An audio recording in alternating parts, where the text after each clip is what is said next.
Well, good morning. Good to see everyone today. Coming out of Bigger this morning, and you can see in the background there's Tinto Hill, which I know a number of you have climbed over the years. Gorgeous morning, a little tricky start.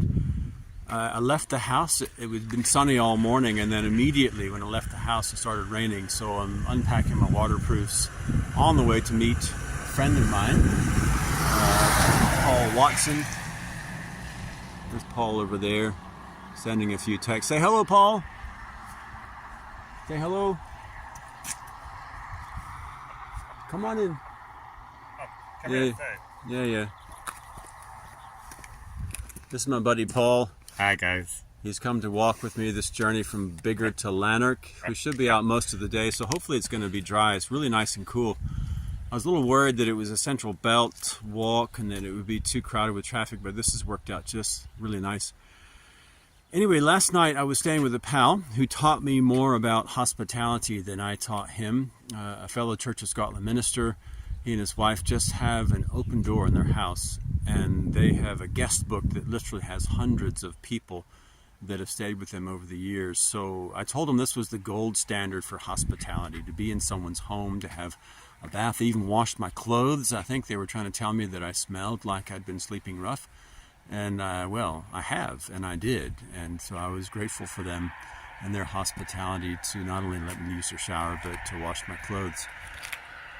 But I keep, the amazing encounters are just really, you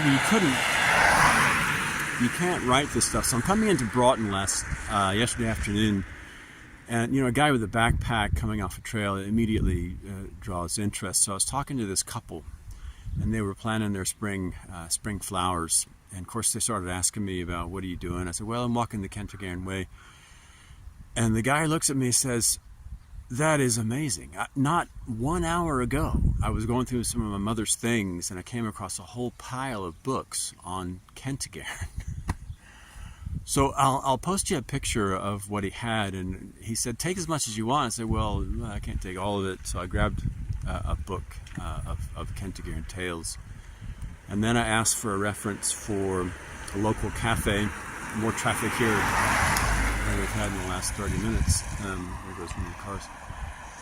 And so I go down to the cafe Laurel Bank. A little shout out to Laurel Bank. Really good breakfast. And then the same guy comes in with this humongous book. And oh God, I hope he didn't want me to take that with me.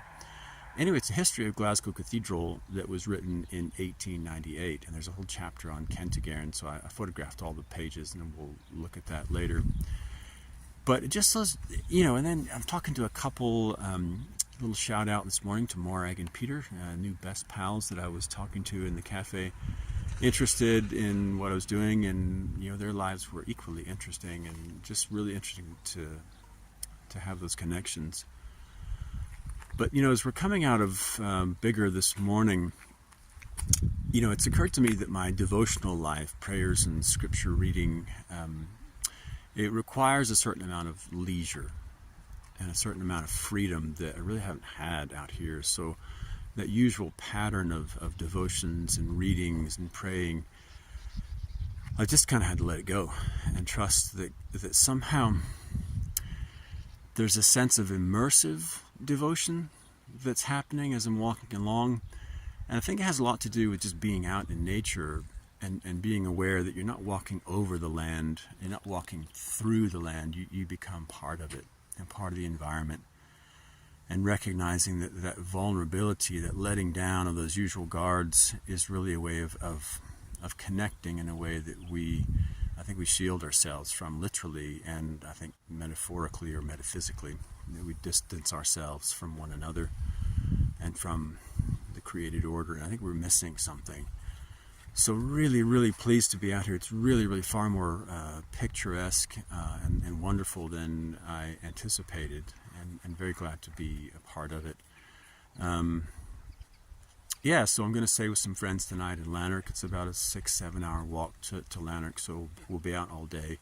Very thankful for another day of reasonably sunny weather, and delighted to have my buddy Paul a walking pal that I've gotten to know over the years, a fellow minister, someone who understands the unique stresses and strains and joys of ministry.